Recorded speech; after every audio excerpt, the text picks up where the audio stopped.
আল্লাহ পাক বলেন, হে বিশ্বাসীগণ, তোমরা আল্লাহকে ভয় করো, ভয় করো ভয় করার মতো। ভয় করতে বলছেন কিসের মতো? ভয় করার মতো। আল্লাহ পাক বলেন, বান্দা তোমার ভিতরে যদি আল্লাহর ভয় থাকে, তোমার ভিতরে যদি আল্লাহর ভয় থাকে, তাহলে দেখা যাবে একটা মানুষ যার ভিতরে আল্লাহর ভয় নাই, যার ভিতরে আল্লাহর ভয় আছে, দুইজনের আমল দুই রকম। ঠিক না? যার ভিতরে আল্লাহর ভয় আছে, যে চিন্তা করবে পৃথিবীর কেউ দেখে না, আল্লাহ তো দেখতেছে, তার আমল আখলাক গুলা পরিবর্তন হয়ে যায়।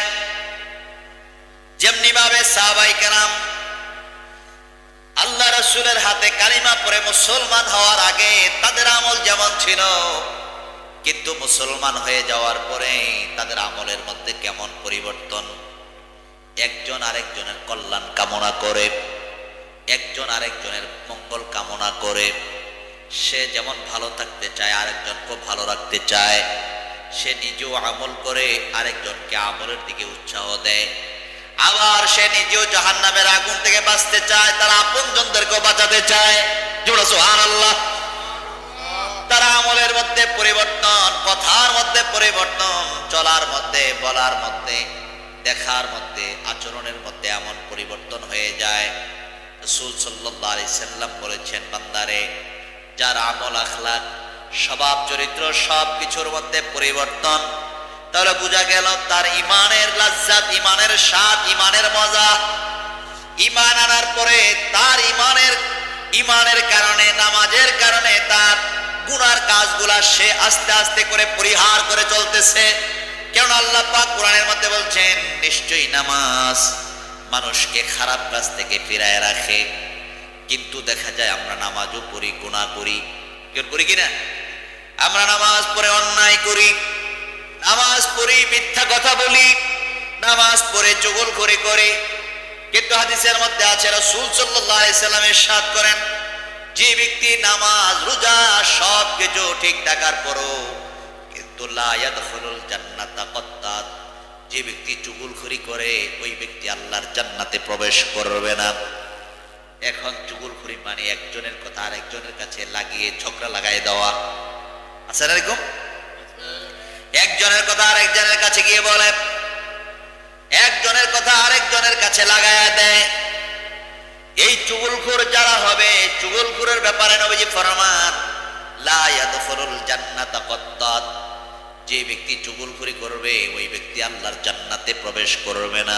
চুগলখড়ি যদি ছাড়তে না পারেন, একটা মুমিন ইমানদার কেমন ইমানদার, রাসূল সাল্লাল্লাহু আলাইহি সাল্লাম কেমন সাহাবী তৈরি করলেন, যেই সাহাবায়ে কেরামদেরকে দেখা মাত্র মুসলমানগুলা একজন আরেকজনের কাছে কথা বলতে, তার কাছে ব্যবহার করতে দ্বিধা দ্বন্দ্ব ভিতরে কাজ করতো না।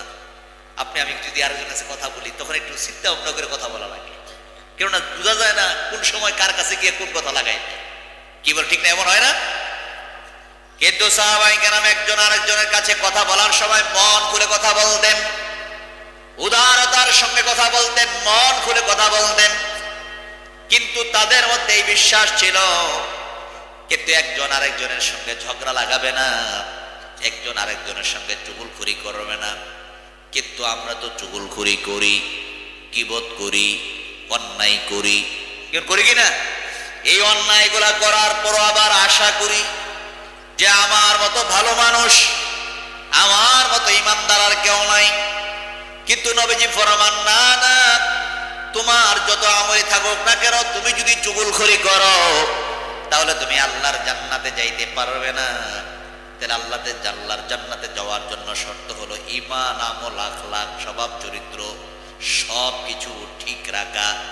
ঈমান শুধু মুখে মুখে বললে হবে না, আপনার মুখের বলাটা, অন্তরের জায়গা দেওয়াটা আমলে পরিণত করার নামই হলো ঈমান। সুবহানাল্লাহ। মুখে যা বলবেন এটা অন্তরের মধ্যে বিশ্বাস স্থাপন করতে হবে এবং আমলে দ্বারা, বাহ্যিক পরিবর্তনের দ্বারা বুঝাইতে হবে আপনি যে একজন মুসলমান। সুবহানাল্লাহ। তখন বোঝা যাবে আপনার মধ্যে কি আছে? ঈমান আছে, আপনার মধ্যে ঈমানের দৃঢ়তা আছে। সুবহানাল্লাহ। ওই ঈমানের দৃঢ়তা যখন চলে আসবে, তখন আল্লাহ পাক আপনাকে ঈমানের স্বাদ অন্তরের মধ্যে পয়দা করে দিবেন। তখন আপনার কাছে নামাজ পড়তে ভালো লাগবে, রোজা রাখতে ভালো লাগবে, ভালো মজলিসে বসতে ভালো লাগবে, ভালো মানুষগুলো দেখলে মন থেকে ইজ্জত করতে মন চাইবে। জোরে সুবহানাল্লাহ। وأشهد أن محمدا عبده ورسوله أرسله بالحق بشيرا ونذيرا وداعيا إلى الله بإذنه وسراجا منيرا فقد قال الله تعالى في كلامه المجيد والفرقان الحميد أعوذ بالله من الشيطان الرجيم بسم الله الرحمن الرحيم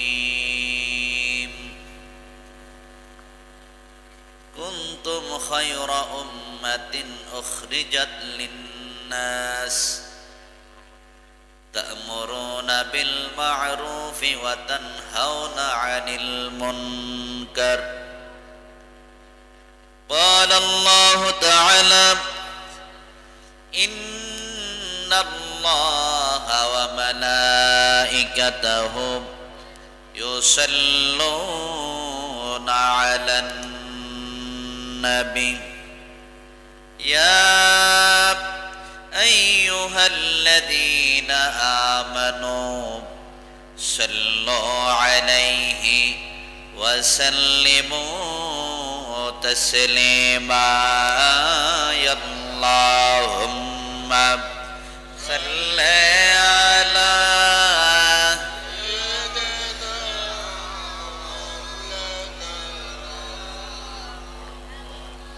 وعلى آل سيدنا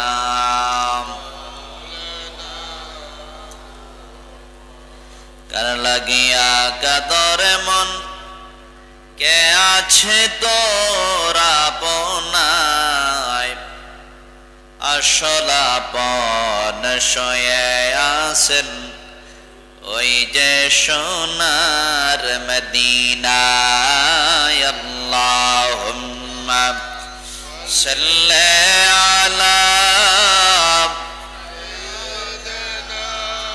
মাওলানা মুহাম্মদ ওয়া আলা আলি সাইয়্যিদিনা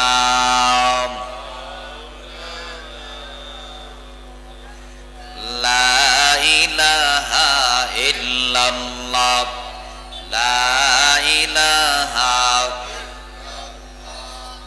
লা ইলাহা ইল্লাল্লাহ লা ইলাহা লা ইলাহা ইল্লাল্লাহ লা ইলাহা লা ইলাহা ইল্লাল্লাহ লা ইলাহা লা ইলাহা লা ইলাহা ইল্লাল্লাহ মুহাম্মাদুর রাসূলুল্লাহ সাল্লাল্লাহু আলাইহি ওয়াসাল্লাম কুররাতু আইনি বিকা ইয়া রাসূলুল্লাহ। সকলে বলুন আলহামদুলিল্লাহ। আলহামদুলিল্লাহ।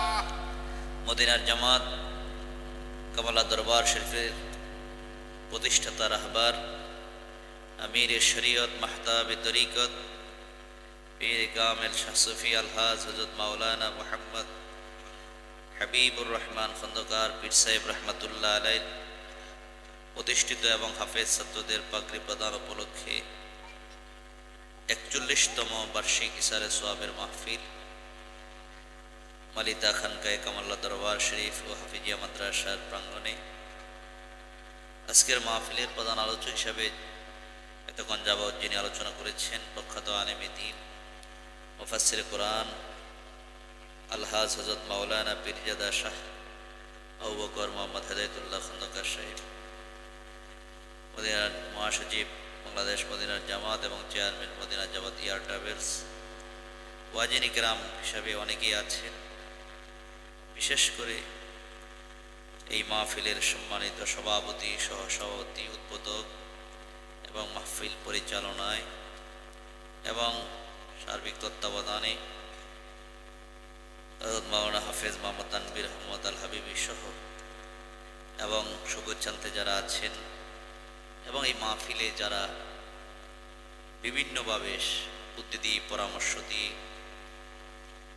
সহযোগিতা করে আজকের এই মাহফিল কায়েম করেছেন, আজকের মাহফিলে আলোচনা শোনার জন্য এত রাত্র পর্যন্ত যারা বসে আছেন, সকলের প্রতি আমি আন্তরিকভাবে কৃতজ্ঞতা প্রকাশ করছি। বিশেষ করে আজকে আমার একটি বরকতপূর্ণ মাহফিলে আল্লাহ পাক আপনাকে আমাকে আসার এবং বসার মতো যে তৌফিক দান করেছেন, মহান আল্লাহ পাকের নিকট শুকরিয়া আদায় করে আরেকবার বলুন আলহামদুলিল্লাহ। আল্লাহ পাক যদি আপনাকে আমাকে তৌফিক না দিতেন, সুযোগ না দিতেন, তাহলে আপনাকে আমাকে আজকের এই মাহফিলে আসা এবং বসা সম্ভব হতো না। আমি গ্রামবাসী, এলাকাবাসী যে যেখানে আছেন, দোকানপাটে, রাস্তাঘাটে, বাড়িতে যারা আছেন, অল্প সময়ের জন্য মাহফিল লম্বা করা হবে না, অল্প সময়ের ভিতরে মাহফিলের পরিসমাপ্তি ঘটবে। আল্লাহ যেন আমাদের সকলকে আজকের এই মাহফিল থেকে পূর্ণ ফায়েজ বরকত, এই মদিনার জামাতের মাহফিলে বসে আল্লাহ পাকের নৈকট্য হাসিল করে আল্লাহর বন্ধু হয়ে যেন কবরে যাইতে পারি, আল্লাহ যেন সেই তৌফিক দান করেন। আমরা সকলে বলি আল্লাহুম্মা আমিন। আরেকবার বলি আল্লাহুম্মা আমিন। এই পৃথিবীর জমিনে আল্লাহ পাক আপনাকে আমাকে এই জমিনে যে পাঠিয়েছেন, একটা নির্দিষ্ট সময় দিয়ে জমিনে পাঠিয়েছেন। এই সময়টা যখন শেষ হয়ে যাবে, আপনাকে আমাকে এই জমিন ছেড়ে চলে যেতে হবে। কি বলেন, ঠিক না? আপনি কি ইচ্ছা করলেই এই জমিনে থাকতে পারবেন? যে আমার সারা জীবনের ইচ্ছা, আমি এই জমিন ছাড়তে চাই না, এই ইচ্ছাটা কি আপনার পূরণ হবে? কিন্তু আমাদের জীবনে অনেক ইচ্ছা, অনেকে অনেকভাবে ইচ্ছা পোষণ করে। আল্লাহ পাক অনেকের ইচ্ছাগুলা পূরণ করেন, আবার অনেকের ইচ্ছাগুলা পূরণ হয় না। সবগুলা আশা আকাঙ্ক্ষা পূরণ হয় না। মানুষ আকাঙ্ক্ষা করে, আশা করে, কিন্তু কেউ যদি মৃত্যুর আশা যদি নাও করে, কিন্তু যথাসময়ে আল্লাহর হুকুম মতো আপনার আমার মৃত্যু হবে যাবে। এবং ঠিক না? আল্লাহ পাক বলছেন, আমি যখন তোমাকে ডাক দেব, পৃথিবীর কোনো শক্তি নাই তোমাকে ধরে রাখতে পারে। এই জন্য জমিন ছেড়ে যে চলে যাবেন, কি নিয়ে যাবেন? আপনাদের এই মালিদা, এই আশেপাশে যত কবরস্থান আছে, এই কবরস্থানে যে কোটি টাকার মালিক, সেও যেই কবরে শুয়ে আছে, যে ব্যক্তির অভাব অনটনের মধ্যে এই সমাজে চলাফেরা করেছেন, সেও ওই কবরস্থানে, ওই তার পাশেই আরেকটা কবরের মধ্যে শুয়ে আছে। কি বলেন, ঠিক না? তাহলে এই দুনিয়ার জমিনে বংশ, গোত্র, টাকা পয়সা, ইজ্জত, সম্মান সব কিছু হলো এই জমিনে। যেই মাত্র দেহ থেকে রুহুটা চলে যাবে, তখন এই দুনিয়ার ইজ্জত, সম্মান, টাকা পয়সা কোনো কিছুই আপনার সঙ্গী হবে না। এখন হবে নাকি? কোনো কিছুই আপনার সঙ্গী হবে না। আপনি যদি হাজার নয় কোটি টাকার মালিকও হন, তখন দুনিয়ার কেউ আপনাকে আর বাড়িতে রাখবে না। আপনি লাশ হয়ে গেছেন, সবাই ব্যস্ত হয়ে যাবে কোন সময় আপনাকে গোসল করাবে, কোন সময় আপনাকে কাফনের কাপড় পরাইয়া জানাজার নামাজ কায়েম করবে, এরপরে আপনাকে কবর দেশে নিয়ে কবরে দাফন করে যার যার মতো করে চলে আসবে। এখন এই কবরে যে যাবেন, কি নিয়ে যাবেন? দুনিয়ার ইজ্জত সম্মান এগুলা কবরে যাবে না। কবরে যাবে কি? ঈমান। কবরে যাবে কি? ঈমান। ঈমানের পরে কি? আমল। ঈমানের পরে কি? আমল। আমল নিয়ে যদি কবরে যান, তখন তার কবরে, হাসরে, মিজানে, সর্ব জায়গায় তার জন্য ওই জায়গাটা হবে আরামদায়ক। জোর না সুবহানাল্লাহ। আমরা যেন আমল নিয়ে যেতে পারি, ঈমান নিয়ে যেন যাইতে পারি। ঈমান বড় দামি জিনিস, ঈমান বড়ই মহামূল্যবান জিনিস, যার কারণে রাসূল সাল্লাল্লাহু আলাইহি সাল্লাম বলেছেন, জান্নাতে যাওয়ার জন্য শর্ত হলো ঈমান। জান্নাতে যাওয়ার জন্য শর্ত কি? ঈমান লাগবে। জান্নাতে যাওয়ার জন্য শর্ত হলো ঈমান। ঈমান যদি থাকে, তাহলে ওই ব্যক্তি আল্লাহর হুকুম যদি কমও করে থাকে, শাস্তির পরেও হলেও একদিন না একদিন সে আল্লাহর জান্নাতে যাবে। চলুন না সুবহানাল্লাহ। কিন্তু আমরা যেই দুর্বল মানুষ, জাহান্নামের আগুন আমরা কি সহ্য করতে পারবো?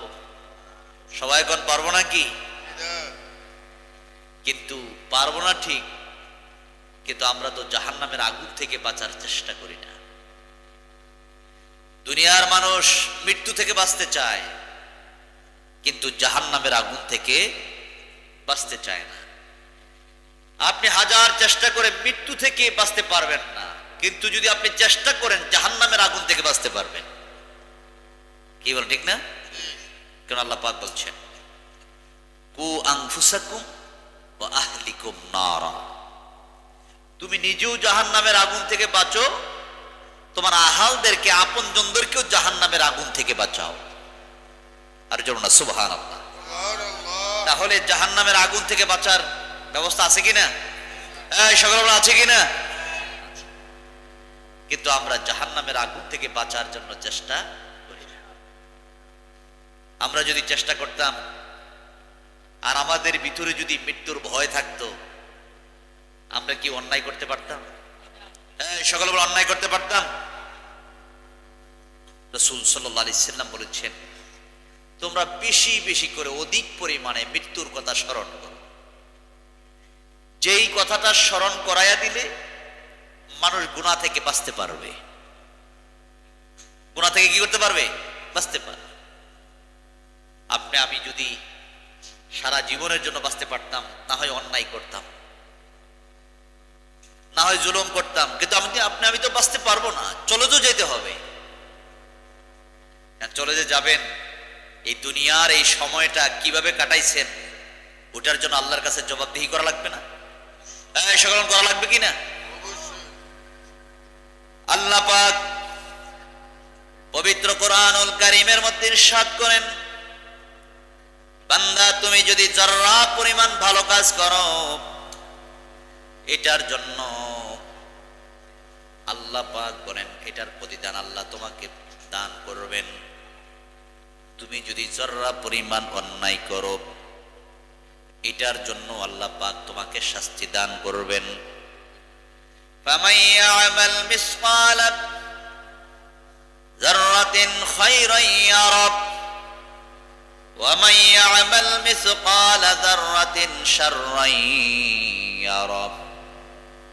আল্লাহ পাক বলেন, বান্দারে তুমি যদি যারা পরিমাণ ভালো কাজ করো, এটার জন্য আমি আল্লাহ তোমাকে যারা পরিমাণ যদিও হয়, যেই কাজটা দুনিয়ার মানুষের চোখে ধরা পড়ে না, দুনিয়ার মানুষগুলা তোমার আমল সম্পর্কে জানে না, আপনি যদি গোপনে গোপনে আল্লাহকে আল্লাহ বলে ডাকতেন, পৃথিবীর কেউ যদি নাও শোনে, আল্লাহ বলেন বান্দারে তোমার ব্যাপারে পৃথিবীর কেউ খবর রাখে না, তুমি যদি গোপনে গোপনে নিরিবিলি আমাকে আল্লাহ বলে ডাক দাও, তুমি যদি পানির নিচে বিপদে পড়ে আমাকে আল্লাহ বলে ডাক দাও, অথবা যেই জায়গার মধ্যে থেকে পৃথিবীর কেউ তোমাকে যেই জায়গার সম্পর্কে ধারণা রাখে না, তুমি যদি ওই জায়গার মধ্যে বসো আল্লাহ বলে ডাক দাও, আল্লাহ বলেন আমি ওই ডাকটাও শুনি, যেমন সুবহানাল্লাহ। ওই জায়গার খবর আমার কাছে, আল্লাহর কাছে। আল্লাহ বলেন আল্লাহর কাছে এই জায়গার খবর আছে। আপনি যদি ওই জায়গার মধ্যে আল্লাহ বলে রাখতেন, আল্লাহ পাক বলেন বান্দারে তুমি যদি তোমার ভুলের কথা স্মরণ করে, যেই কথা তোমার আব্বার কাছে তুমি বলতে পারো না, যেই গুনার কথা তুমি তোমার আম্মার কাছেও বলতে পারো না, তোমার আপনজনদের কাছে বলতে পারো না, তোমার ভিতরে চিন্তা হয়ে যায় আমার এই গুনার খবর যদি এই সমাজের মানুষগুলা জানে, তাহলে আমি এই সমাজের মধ্যে মুখ দেখাইতে পারবো না। এই সমাজের মানুষ আমাকে যেইভাবে ইজ্জত করে, এই মানুষগুলা তো আমাকে সেইভাবে আর ইজ্জত করবে না। করবে না কি? আপনি যেই গুনাহ, যেই অন্যায়গুলা করেছেন, এইগুলো যদি সমাজের মধ্যে প্রকাশ পাইতো, আপনার যে ইজ্জত সম্মান আছে এই সম্মান কি পাইতেন? কিন্তু যেই কথা আপনার আপনজন, পরিবার পরিজন, ছেলে মেয়ে, পাড়া প্রতিবেশীর কাছে আপনি বলতে পারেন না, আল্লাহ পাক বলেন বান্দারে আমি তো ওই গুনার খবর জানি। আল্লাহ জানে কিনা?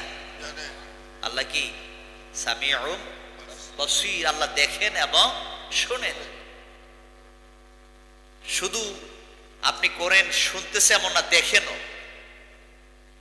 আর শুধু তাই না, আপনার অন্তরের ভিতরে কোন কথা উঠে পড়ে ওইটাও আল্লাহ জানেন। আর জোর না সুবহানাল্লাহ। তাই আল্লাহকে ফাঁকি দেওয়ার কোন সুযোগ আছে? এরপর আল্লাহ পাক দুই কাদের মধ্যে তো ফেরেশতা দিয়ে রাখছেন, তারা লিখেন ভালো মন্দ। তারা ভালো মন্দ লিখতেছেন। আপনি তাদেরকে, আপনি যদি গুনাহ করেন ফেরেশতাদেরকে কোথাও রাইখে যেতে পারবেন? সকল রেখে যাওয়ার সুযোগ আছে? যে ফেরেশতারা আপনার সঙ্গে আছে তাদেরকে দেখাও যায় না, ধরাও যায় না, ছোঁয়াও যায় না, অনুভবও করা যায় না। কি বল ঠিক না? এই ফেরেশতারা যে আছে এদিকে অনুভব করতে পারতেছেন, কিন্তু তারা যে আছেন আল্লাহ বলছে না কিরামান কাতিবিনা কি গন ইয়ালামুনা মা। তিনি এখানে যে আল্লাহ পাক যে কোরআনের মধ্যে বলছেন যে এই যে কিরামান কাতিবিন, যে কোরআনের মধ্যে আল্লাহ বলেছেন কিরামান কাতিবিন যে দুইজন ফেরেশতা আছেন, তারা যে আমল লিখতেছেন, এটা আল্লাহ কোরআনের মধ্যে বলছেন না? তাহলে তারা যে আছে এটা আমরা দেখিও না, বুঝাও যায় না, অনুভবও করা যায় না, কিন্তু আল্লাহ বলছেন তারা যে আছে। তাহলে এটা কি সত্য না মিথ্যা? অবশ্যই সত্য, এখানে কোনো সন্দেহ রেশ রাখা যাবে না। আল্লাহ পাক বলছেন দুইজন ফেরেশতা দুই কাদের মধ্যে আছে, তারা লিখতেছেন, কিন্তু মৃত্যুর আগে তারা আপনার কাছ থেকে বিদায় নেবেন। তারা বলবেন, যখন মৃত্যু হয়ে যাবে এমন সময় বলবেন এই হলো তোমার নেক আমল, এই হলো তোমার বদ আমল। তখন তারা আপনার কাছ থেকে বিদায় নিবে যে আমার দায়িত্ব ছিল তোমার আমলের মধ্যে নেক এবং বদ দেখার। তারা দুইজন বলবেন এগুলো আমাদের দায়িত্ব ছিল, আজকে থেকে তোমার আমল বন্ধ, আমরা চলে যাচ্ছি। বিদায় নিচ্ছেন। এইভাবে এক এক করে সবাই যখন বিদায় নিবে, দুনিয়ার মানুষগুলোও আপনাকে বিদায়ের জন্য যখন অপেক্ষায় থাকবে, তখন আপনার মতো অসহায় আর কে হতে পারে? ওই সময় আপনি কি নিয়ে যাবেন? দুনিয়ার টাকা পয়সা, ইজ্জত সম্মান কোনো কিছুই না।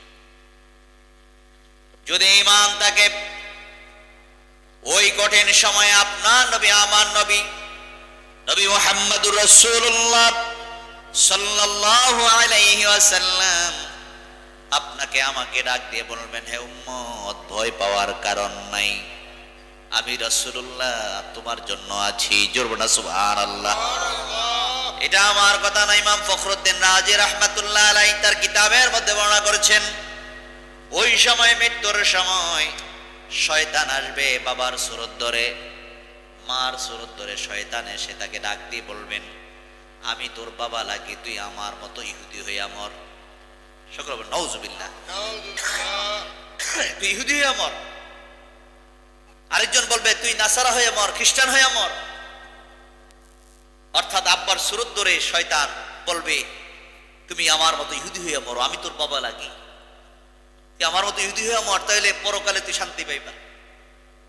আবার মার সুরত ধরে বলবে তুই আমার মতো নাসারা হয়ে মর।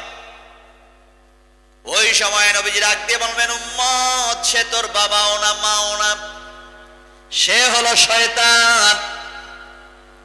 এই শয়তান তোমার আব্বা আম্মার সুরত ধরে তোমাকে ধোঁকা দিচ্ছে, সে হলো শয়তান। নবীজি তখন আপনাকে আমাকে ঈমানের দাওয়াত দিয়ে দিবেন, জোরে না সুবহানাল্লাহ। ওই সময়ে বান্দা ঈমান নিয়ে কবরে যাবে, জোরে না সুবহানাল্লাহ। তাহলে ঈমান নিয়ে কবরে যাওয়ার জন্য শর্ত হলো কি? দুনিয়ার জমিনে সর্বপ্রথম শর্ত হলো, আল্লাহ পাক কোরআনের মধ্যে বলছেন, বান্দা তুমি যদি বুঝো তখন প্রথম তোমার কাজ হলো আল্লাহর উপরে ঈমান আনা, জোরে না সুবহানাল্লাহ। এবং নবী রাসূলদের উপরে ঈমান আনা, পরকালের উপরে ঈমান আনা। কি করে এগুলা? আমানতু বিল্লাহি ওয়া মালাইকাতিহি আছে না? 8টা জিনিসের উপরে ঈমান আনতে হবে, বিশ্বাস রাখতে হবে, ঈমান আনতে হবে। ঈমান আনার পরে হলো আমল। ওই আমলটা যদি ঈমান আনার পরে যদি আমল করেন, নবীজি বলেছেন কার ঈমান আছে কার ঈমান নাই এটা বোঝার জন্য প্রথম শর্ত, প্রথম সিম্পটম, নমুনা হলো যার মধ্যে নামাজ আছে তার ঈমান আছে, যার মধ্যে নামাজ নাই বোঝা গেল তার মধ্যে ঈমানের ঘাটতি আছে। কেন আছে কিনা? তাহলে বোঝা গেল ঈমান যার আছে তার মধ্যে নামাজ থাকবে, কেননা সে আল্লাহর উপরে ঈমান এনেছে, তার ভিতরে আল্লাহর ভয় আছে। তার ভিতরে আল্লাহর কি আছে? তার ভিতরে আল্লাহর ভয় আছে। কেননা আল্লাহ পাক কোরআনের মধ্যে বলছেন, ইয়া আইয়ুহাল্লাযীনা আমানুত্তাকুল্লাহ হাক্কা তুকাতিহি ওয়া লা তামুতুন্না ইল্লা ওয়া আনতুম মুসলিমুন, জোরে না সুবহানাল্লাহ। আল্লাহ পাক বলেন, হে বিশ্বাসীগণ, তোমরা আল্লাহকে ভয় করো, ভয় করো, ভয় করার মতো। ভয় করতে বলছেন কিসের মতো? ভয় করার মতো।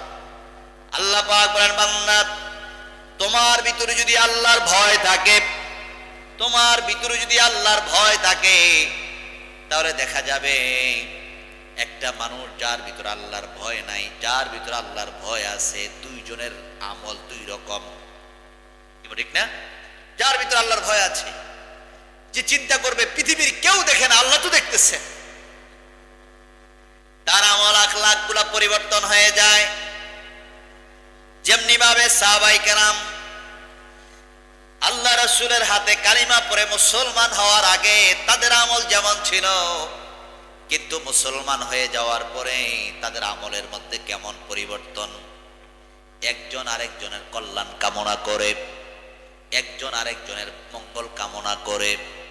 সে যেমন ভালো থাকতে চায়, আরেকজনকে ভালো রাখতে চায়। সে নিজেও আমল করে, আরেকজনকে আমলের দিকে উৎসাহ দেয়। আবার সে নিজেও জাহান্নামের আগুন থেকে বাঁচতে চায়, তার আপনজনদেরকেও বাঁচাতে চায়। জোরে সুবহানাল্লাহ। তার আমলের মধ্যে পরিবর্তন, কথার মধ্যে পরিবর্তন, চলার মধ্যে, বলার মধ্যে, দেখার মধ্যে, আচরণের মধ্যে এমন পরিবর্তন হয়ে যায়। রাসূল সাল্লাল্লাহু আলাইহি সাল্লাম বলেছেন, বান্দারে যার আমল আখলাক স্বভাব চরিত্র সব কিছুর মধ্যে পরিবর্তন, তাহলে বোঝা গেল তার ঈমানের লাজ্জাত, ঈমানের স্বাদ, ঈমানের মজা। ঈমান আনার পরে তার ঈমানের কারণে, নামাজের কারণে তার গুনার কাজগুলা সে আস্তে আস্তে করে পরিহার করে চলতেছে। কেন আল্লাহ পাক কোরআনের মধ্যে বলছেন, নিশ্চয়ই নামাজ মানুষকে খারাপ কাজ থেকে ফিরায় রাখে। কিন্তু দেখা যায় আমরা নামাজও পড়ি, গুনাহ করি। কেন করি কিনা? আমরা নামাজ পড়ে অন্যায় করি, নামাজ পড়ি মিথ্যা কথা বলি, নামাজ পড়ে চুগলখড়ি করি। কিন্তু হাদিসের মধ্যে আছে, রাসূল সাল্লাল্লাহু আলাইহি সাল্লাম ইরশাদ করেন, যে ব্যক্তি নামাজ রোজা সব কিছু ঠিক থাকার পরও কিন্তু লা ইয়াদখুলুল জান্নাতা কাত্তাত, যে ব্যক্তি চুগলখড়ি করে ওই ব্যক্তি আল্লাহর জান্নাতে প্রবেশ করবে না। এখন চুগলখড়ি মানে একজনের কথা আরেকজনের কাছে লাগিয়ে ঝগড়া লাগাই দেওয়া, আছে না এরকম? একজনের কথা আরেকজনের কাছে গিয়ে বলে, একজনের কথা আরেকজনের কাছে লাগায়া দেয়। এই চুগলখোর যারা হবে, চুগলখোরের ব্যাপারে নবীজি ফরমান, লা ইয়াদখুলুল জান্নাতা কাত্তাত, যে ব্যক্তি চুগলখড়ি করবে ওই ব্যক্তি আল্লাহর জান্নাতে প্রবেশ করবে না। চুগলখড়ি যদি ছাড়তে না পারেন, একটা মুমিন ইমানদার কেমন ইমানদার, রাসূল সাল্লাল্লাহু আলাইহি সাল্লাম কেমন সাহাবী তৈরি করলেন, যেই সাহাবাই কেরামদেরকে দেখা মাত্র মুসলমানগুলা একজন আরেকজনের কাছে কথা বলতে, তার কাছে ব্যবহার করতে কোনো দ্বিধা দ্বন্দ্ব ভিতরে কাজ করতো না। আপনি আমি যদি আরেকজনের কাছে কথা বলি তখন একটু চিন্তা ভাবনা করে কথা বলা লাগে, কেননা বোঝা যায় না কোন সময় কার কাছে গিয়ে কোন কথা লাগাই নেয়। কি বল ঠিক না? এমন হয় না? কিন্তু সাহাবায়ে কেরাম একজন আরেকজনের কাছে কথা বলার সময় মন খুলে কথা বলতেন, উদারতার সঙ্গে কথা বলতেন, মন খুলে কথা বলতেন। কিন্তু তাদের মধ্যে এই বিশ্বাস ছিল, কিন্তু একজন আরেকজনের সঙ্গে ঝগড়া লাগাবে না, একজন আরেকজনের সঙ্গে চুগলখড়ি করবে না। কিন্তু আমরা তো চুগলখড়ি করি, গীবত করি, অন্যায় করি, করি কিনা? এই অন্যায়গুলা করার পরও আবার আশা করি যে আমার মতো ভালো মানুষ, আমার মতো ইমানদার আর কেউ নাই। কিন্তু নবীজি ফরমান, না না, তোমার যত আমলি থাকুক না কেন, তুমি যদি চুগলখড়ি করো তাহলে তুমি আল্লাহর জান্নাতে যাইতে পারবে না। তাহলে আল্লাহর জান্নাতে যাওয়ার জন্য শর্ত হলো ঈমান, আমল, আখলাক, স্বভাব চরিত্র সব কিছু ঠিক রাখা। ঈমান শুধু মুখে মুখে বললে হবে না, আপনার মুখের বলাটা, অন্তরের জায়গা দেওয়াটা আমলে পরিণত করার নামই হলো ঈমান। সুবহানাল্লাহ। মুখে যা বলবেন এটা অন্তরের মধ্যে বিশ্বাস স্থাপন করতে হবে এবং আমলে দ্বারা, বাহ্যিক পরিবর্তনের দ্বারা বুঝাইতে হবে আপনি যে একজন মুসলমান। সুবহানাল্লাহ। তখন বোঝা যাবে আপনার মধ্যে কি আছে, ঈমান আছে, আপনার মধ্যে ঈমানের দৃঢ়তা আছে। সুবহানাল্লাহ। ওই ঈমানের দৃঢ়তা যখন চলে আসবে তখন আল্লাহ পাক আপনাকে ঈমানের স্বাদ অন্তরের মধ্যে পয়দা করে দিবেন। তখন আপনার কাছে নামাজ পড়তে ভালো লাগবে, রোজা রাখতে ভালো লাগবে, ভালো মজলিসে বসতে ভালো লাগবে, ভালো মানুষগুলা দেখলে মন থেকে ইজ্জত করতে মন চাইবে। সুবহানাল্লাহ। তাহলে এই আচরণগুলো যদি চলে আসে তাহলে বোঝা গেল আপনার মধ্যে কি আছে, ঈমানের নূর আল্লাহ পাক আপনার অন্তরের মধ্যে পয়দা করে দিয়েছেন। সুবহানাল্লাহ। এখন এই ঈমানের স্বাদ, ঈমানের লজ্জাত যদি পাইতে হয় তাহলে আপনাকে আমাকে ঈমানের পাশাপাশি আমল করা লাগবে কিনা? সকল লাগবে কিনা? এখন আমল করা লাগবে। এখন আমল যে করবেন, আপনার অন্তরের মধ্যে হিংসা, রিয়া, ফখর, গীবত, চুগলখড়ি এগুলা তো বাহ্যিকভাবে আপনার বডির মধ্যে থাকে না। আপনি যে ভিতরে ভিতরে হিংসা করতেছেন, এটা কি হাত দিয়া, পাও দিয়া, পায়ের মধ্যে, হাতের মধ্যে, চেহারার মধ্যে থাকে না, এটা কলবের মধ্যে, এটা অন্তরের মধ্যে। এখন এই অন্তরের পরিশুদ্ধিতার জন্যই আল্লাহ ওয়ালাদের সোহবতে যাওয়া লাগবে। যাওয়া লাগবে কিনা? সকলে যাওয়া লাগবে কিনা? এখন আল্লাহ পাক বলছেন, ফি কুলুবিহিম মারাদুন ফাযাদাহুমুল্লাহু মারাদা। আল্লাহ পাক বলছেন কোরআনের মধ্যে, যখন তোমাদের কলের মধ্যে রোগ দেখা দেয়, এটা শুধু কালবের মধ্যে থাকে না, এটা পুরো বডির মধ্যে আল্লাহ ছড়ায়া দেয়। তখন এই রোগের দ্বারা দেখা যায় সে অন্যায়গুলা করতে থাকে। এখন এই কালবের রোগের চিকিৎসা করার জন্য আল্লাহর ওলিদের সোহবতে যাওয়া, তাদের সংস্পর্শে যাওয়া, তাদের থেকে কালবের ইসলাহ অর্জন করা, এই কালবের পরিশুদ্ধির জ্ঞান অর্জন করা, এই যে এই জ্ঞানের জন্য আল্লাহর ওলিদের সোহবতে যাওয়া। কিন্তু দেখা যায় আপনি ডাক্তার হন, ইঞ্জিনিয়ার হন, কোরআনের হাফেজ হন। আজকে যে কোরআনের হাফেজ একজনকে পাগড়ি দেওয়া হয়েছে, এই হাফেজ সাহেব হওয়ার জন্য হাফেজ সাহেবের কাছে গেছেন। আলেম যে ব্যক্তি হতে চায় এখন আলেমের কাছে যাওয়া লাগবে, ইঞ্জিনিয়ার হতে গেলে ইঞ্জিনিয়ারের কাছে যাওয়া লাগবে। এগুলো আমরা বিশ্বাস করি, কিন্তু আপনার কালবের চিকিৎসার জন্য, কালবের পরিশুদ্ধির জন্য আরেকজন যার কালবের মধ্যে পরিশুদ্ধি আছে এমন একটা ব্যক্তির কাছে যাওয়া লাগবে। এই ব্যাপারে আমাদের এই কথা যখন বলি তখন আমাদের অনেকেরই ভিতরে দ্বিধা, দ্বন্দ্ব, প্রশ্ন চলে আসে। কিন্তু এগুলার ব্যাপারে যুগে যুগে আল্লাহর ওলি যারা ছিলেন, একজন দুইজন নয়, এই যুগে যুগে আল্লাহর ওলি যারা, যেমন খাজা মাইনুদ্দিন চিশতি রাহমাতুল্লাহ আলাইহি, মুজাদ্দিদ আল ফেসানি রাহমাতুল্লাহ আলাইহি, বড় পীর আব্দুল কাদের জিলানী রাহমাতুল্লাহ আলাইহি, এই সমস্ত আল্লাহর ওলিদের জীবনী খুলে দেখবেন যে এই সমস্ত আল্লাহর ওলিরা একটা ব্যক্তি, একজন মাত্র মানুষ ভারতবর্ষে, যেমন খাজা মাইনুদ্দিন চিশতি রাহমাতুল্লাহ আলাইহি একজন ব্যক্তি মানুষ, এক ব্যক্তির সোহবতে এসে একজন দুইজন নয়, কেউ বলছেন 90 লক্ষ মানুষ কালিমা পড়ে মুসলমান। হাজার না, লক্ষ মানুষ, লক্ষ মানুষ কালিমা পড়ে কি হয়ে গেছেন? মুসলমান হয়ে গেছে। সুবহানাল্লাহ। আল্লাহ পাক তাদের এই কালবে কেমন কালবের মালিক বানাই দিয়েছেন, যে কালবের সোহবতে এসে একজন দুইজন নয়, লক্ষ লক্ষ মানুষ কালিমা পড়ে মুসলমান। আর জোর না সুবহানাল্লাহ। এই জন্য এই কালবে সালিমের জন্য আল্লাহর ওলিদের সোহবতে যাওয়া, তাদের সংস্পর্শে বসা, তাদের সংস্পর্শে গিয়ে বসে যেন আমরা যেন কালবের পরিশুদ্ধি অর্জন করতে পারি। আল্লাহ যেন সেই তৌফিক দান করেন। আমরা সকলে বলি আল্লাহুম্মা আমিন। আরেকবার বলি আল্লাহুম্মা আমিন। এবং বিশেষ করে এই মালিতা, এই খানকায় কামাল্লা দরবার শরীফ আল্লাহ যেন কবুল করেন। এবং বিশেষ করে এই মাহফিলে প্রত্যেক বছর এই মদিরার জামাত কামাল্লা দরবার শরীফ হযরত পীর সাহেব কেবলা কুতুবুল আলম মুজাদ্দিদ জামান আলহাজ হযরত মাওলানা হাবিবুর রহমান খন্দকার পীর সাহেব রহমাতুল্লাহ আলাইহি তার প্রতিষ্ঠিত 41তম বাৎসরিক মাহফিল। এই মাহফিলে সবসময় আব্বাজান আসতেন।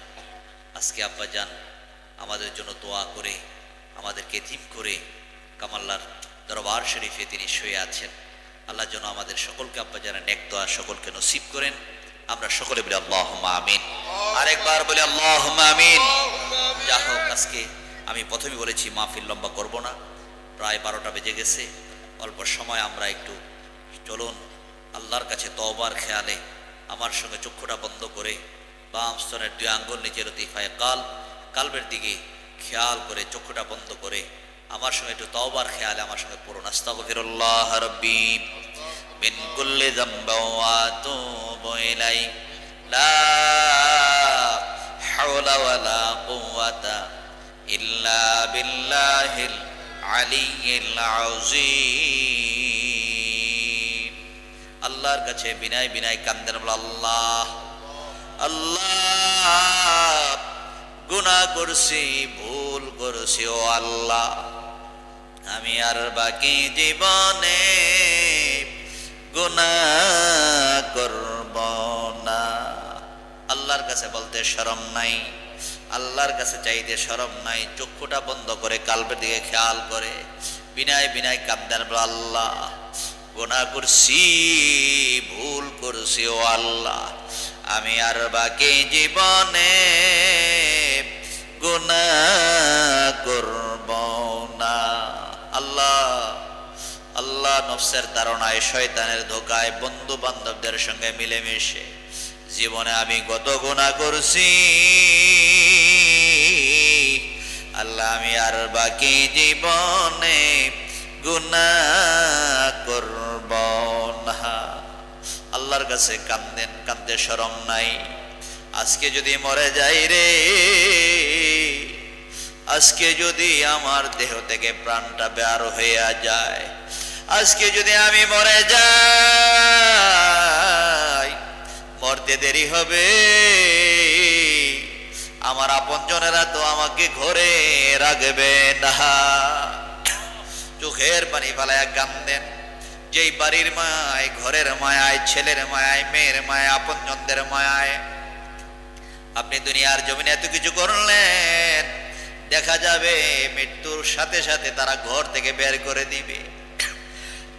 চোখের পানি ফেলায়া কান্দেন, ডাক দেবেন, আল্লাহ আল্লাহ গুনাহ করছি, ভুল করছি ও আল্লাহ, আমি আর বাকি জীবনে গুনাহ করব না। আল্লাহর কাছে কান্দে শরম নাই, বিনয় বিনয় কান্দেন, চোখের পানি ফেলায়া কান্দেন। আল্লাহ পাক কোরআনের ভাষায় বলেন, ফালিয়াদহাবু কালিলাও ওয়ালিয়াবকু কাসীরা। বান্দারে কম কম হাসো, অধিক পরিমাণে চোখের পানি ফেলায়া কান্দো। কানলে গুনাহ মাফ হয়, কানলে বান্দা আল্লাহর ওলি হইয়া যায়। বিনয় বিনয় কান্দেন, আল্লাহ আল্লাহ আমার মতো গুনাহগার আর কেহ নাই। আল্লাহ তোমার মতো গফফার, তোমার মতো রহমান আর কেহ নাই। আল্লাহ আল্লাহ আমরা গুনাহ করতে পছন্দ করি, আল্লাহ তুমি বান্দাকে ক্ষমা করতে বেশি ভালোবাসো। আল্লাহ ডাক দেখে, বান্দারে গুনাহ করছো, ভুল করে ফেলছো, এরপরে বান্দা তুমি যদি আমার কাছে ক্ষমা চাও, ক্ষমা চাইতে দেরি, আল্লাহ বলে আমি তোমাকে ক্ষমা করতে দেরি করি না।